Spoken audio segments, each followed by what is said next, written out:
So hello everyone, today I'll be joined with Michelin star chef JP McMahon, and I'll be asking him some questions on his life in the culinary world.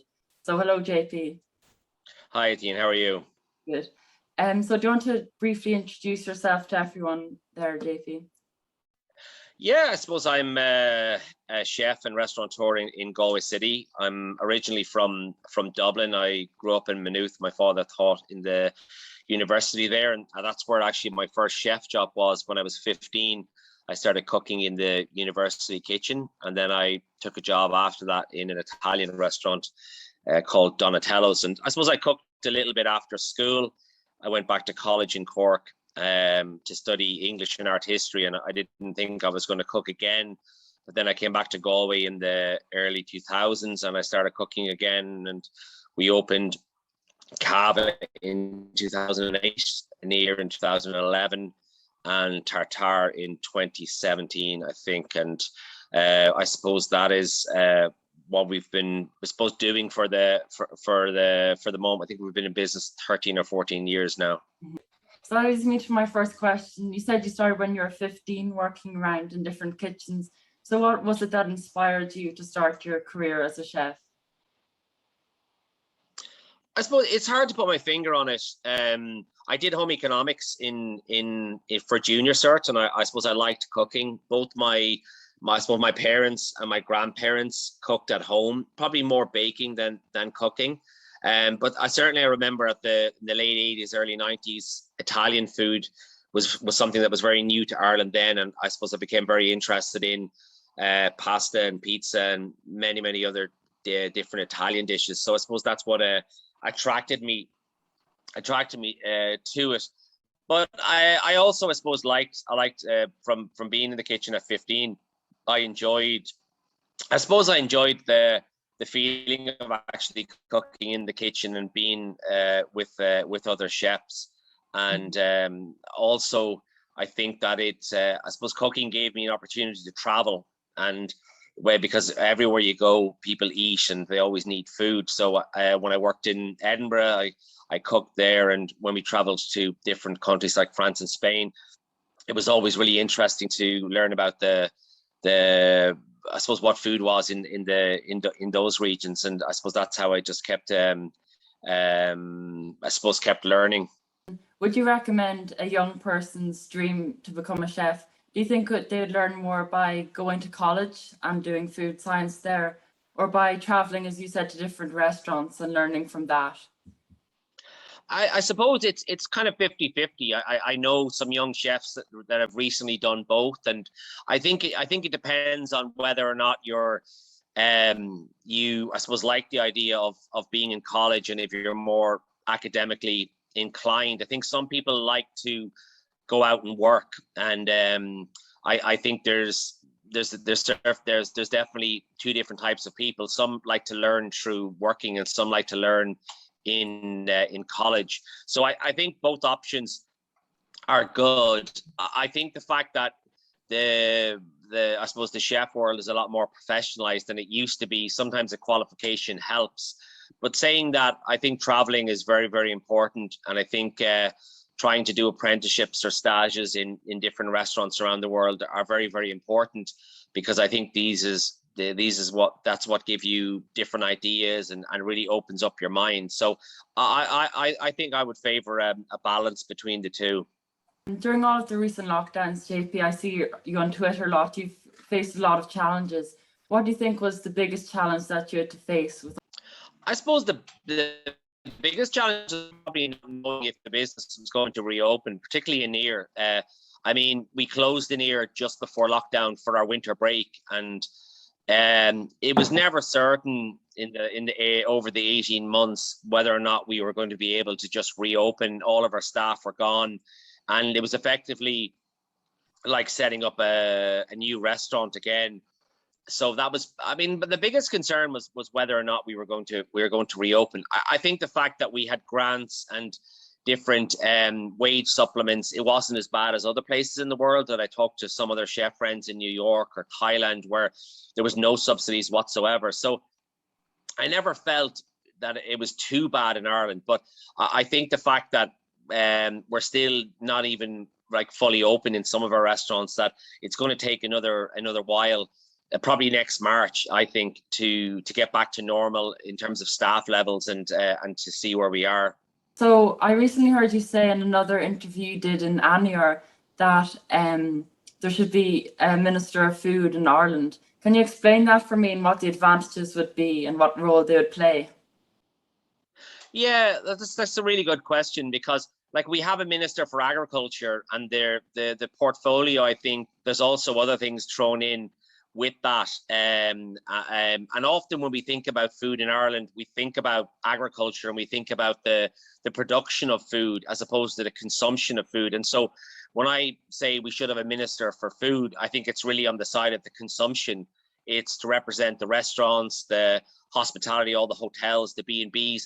And I think that we still need a Minister for Agriculture to take care of the production side, because we have a lot of agriculture. But I think having a Minister for Food would possibly lead to better food education in terms of our schools, having a food subject in primary school, or having maybe a compulsory home economics subject for a couple of years, just so when people leave school at 17 or 18, that they actually have some idea of how to cook and where their food comes from. With people I know, like they have no knowledge of where the food comes from, and if they see, say, a chicken like being prepared to cook, they get like almost scared of where their food comes from, but yet they eat it every day. So I think it is really important. I agree with you 100%. Yeah, absolutely. And like, I mean, I think if you were to give a raw chicken to the vast majority of people, they mightn't be able to know what to do with it all. And I think that comes back to food sovereignty, and even knowing. And like when you say have the ability to cook, you're not asking people to prepare elaborate meals, but you're just asking that they know how to cook for their family. And I think that's really important. And the less you can cook for yourself, the more processed food you have to eat, the more frozen food you eat, the less you're in control of what's in that food in terms of the salt and the sugar and that. And so it's a kind of vicious cycle that you get stuck in. And I think that if we had some type of food subject that not only taught people how to cook, but taught them about where food comes from, like food science as well, food geography, food history, all of these things. I think that's what like a Minister for Food could be trying to push and trying to make possible. My other question for you was, at the moment there's a new trend coming and the environmentalists are complaining about people who are eating meat. So what they're doing now is they're taking the cells, the protein cells, and then multiplying them to make these artificially made burgers. What do you think about these burgers, JP? I think that, it's problematic, like, because I suppose the places that are making these burgers, they're being made in laboratories that are being very much controlled by large corporations. And I think a lot of the different big companies in the world, like the likes of Google, Facebook, and Amazon, a lot of them have invested in these kind of fake burgers. And like, I suppose in principle, I'm not wholly against them. I just think that if it's another way to remove us from where food comes from, and if food is going to be made in a laboratory, I don't think it's a simple answer to feed the world, because the same problems about food scarcity and what food costs will still be there. They're still creating a burger that will have to be sold, or meat that will have to be sold.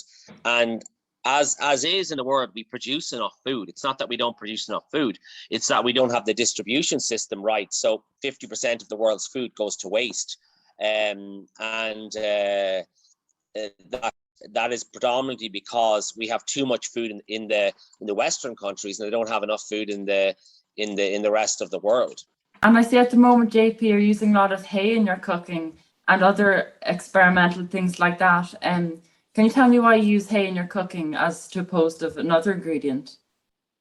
Yeah, like I find the smell and the taste of hay really interesting. And even though it comes across as a new ingredient, actually hay has been used in cooking for a long time in Irish cooking, particularly for smoking salmon or smoking ham, and I suppose we would use it in a similar way, but possibly in a more contemporary way. But I actually like it. Has a very elemental smell, and I think sometimes it reminds you of being outside, or of being in the meadow. And I think sometimes if you can get an ingredient that allows you to do that in the kitchen, you end up using it a bit more, because you're trying to give people the experience of what it's like to, I suppose, eat in a natural environment. Mm-hmm. And I also see you use Jerusalem artichokes, which is actually my dad's favorite vegetable of all time. And very good. And I actually am trying out a recipe for scones I made with Jerusalem artichokes. Okay. And they went out quite well. And you don't use avocados in your restaurant anymore because of the scandals and stuff. Yeah, that, and I suppose, I mean, it's also one of those things when something becomes trendy and all of a sudden the whole world is turned upside down. And I think an avocado is possibly the most photographed food on the planet. And I think that with a lot of foods, we take for granted that we can just get them all year round in European and American countries, but they're coming from places that could be war-torn, or that could have a lot of different issues. Like Jerusalem artichokes, I think are a really great vegetable, and I always think it's funny because in America they call them sunchokes, because they're part of the sunflower family. But it's a really nice vegetable because you can eat it raw and then you can cook it like a potato. So sometimes we would do. We had a dish with scallops and raw Jerusalem artichokes, and the scallops were raw as well. So it's a great tuber that can be produced in Ireland, and like it's the same, I suppose, what we do in an ear and tartare, and why we probably don't use avocados is that we try and find a solution to using something in Ireland, as opposed to always trying to say, well, look, we can't get that here, so we'll just get it from elsewhere, because where you get your food and the food miles and all of those different things contribute to the environment you find yourself in. And JP, you do a lot of painting, I see, as well. Do you think that you incorporate your painting into your food at times? I think so. I think there's certainly elements that are similar in terms of the way that you plate food and the way that you put paint on a canvas, and the paint and the food are both materials. So I think it's another avenue of expression for me, and I'm just glad that, I suppose, it was one of the benefits of lockdown that I got to start painting, because often in the past I didn't have the time, or I thought I didn't have the time. In Ireland at the moment, here's a statistic: we have the same amount of McDonald's fast food outlets as to hospitals. Do you think that there's any way of changing the mindset of people to eat healthier food and not end up in hospital? I think it's very difficult, and I think I read a book recently, I think called, I don't know if it was called Junk Food. It was by Mark Bittman, and he's a great food writer. He writes for the New York Times, but I think he was talking like a direct relation between the amount of fast food outlets and the rise of obesity in people. And he was particularly talking about the States. He's based in the States, and it is a big issue on your body. And I think that goes back to, again, about having a minister for food, because there's a fine line between allowing people to eat what they want and to be, I suppose, individuals, and then at the same time helping them to possibly make better choices. Exactly. And I know you're always talking about the hospital food and food in school canteens, like how bad that is as well. Like, you think they might want to make people healthier, not in a worse situation? Yeah, absolutely. And there are some hospitals and there are some schools in Ireland doing some really great work. Like, the vast majority of them, unfortunately, are not. And sometimes it's very difficult. I mean, people get very upset when you comment on hospital food and you say it's bad, and they talk about budget, and they have all sorts of excuses. But I think sometimes you have to call it as it is and say, look, we can do a lot better. And I think often it's just about sitting down with people and saying, well, what can we make better with the conditions that we have? What do you think has been the key factor that has contributed to your success? Oh, I think persistence. I think that's all persistence. And I think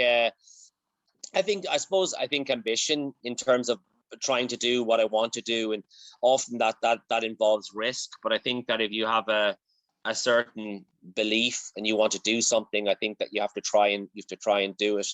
I also think that being modest and allowing change to happen is very, very important as well. And I think in spite of the success of the restaurants, I suppose for me, I still see myself as someone who has to do a lot and has a lot more to prove. So it's not something it's not something I take for granted.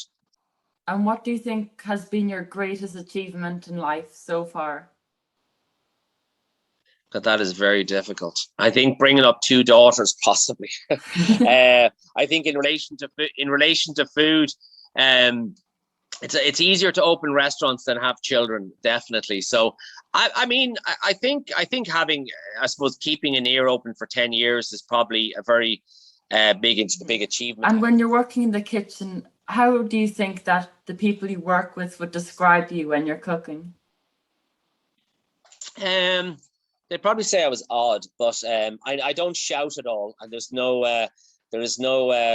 I suppose bad language or bullying or in the kitchen. It's not that I wouldn't curse ever. It's just that we never curse at each other, so I try and have a very peaceful kitchen and try and run a kitchen almost in a very zen way. I think the people would probably describe me as kind and interesting. I mean, I suppose I'm always interested in what people are doing, and I'm always trying to teach people. So no matter what the staff are doing, if they're doing something new and they're showing me, or I'm doing something and I'm showing them, it's always something that I want to try and improve. Yeah. And my final question for you, JP, is how do you like your eggs in the morning? Oh, how do I like well, the last time I cooked eggs for myself, I scrambled them I like some herbs. I have a little small herb garden, so with some herbs and also with some nice cheese. So I think I'm definitely a scrambled egg. I find scrambled eggs quite comforting. Would you ever consider writing another cookbook, JP, do you think? Yeah, I actually have a fish one written. I wrote during lockdown. It's kind of like a sequel to the Irish Cookbook, and I'm just currently looking for a publisher for that. So I'm hoping that might come out in a year or two. And I've also got a plan for I'd like to do a kind of Spanish book that combines travel and food and that. Mm-hmm. Okay, I'll leave you to it then, JP, because I know you're a very busy man. Thank you. Listen, thanks so much, Thien, for chatting to me, and I look forward to hearing it. Thank you. Brilliant. Thank you very much. All the best. Bye. Bye.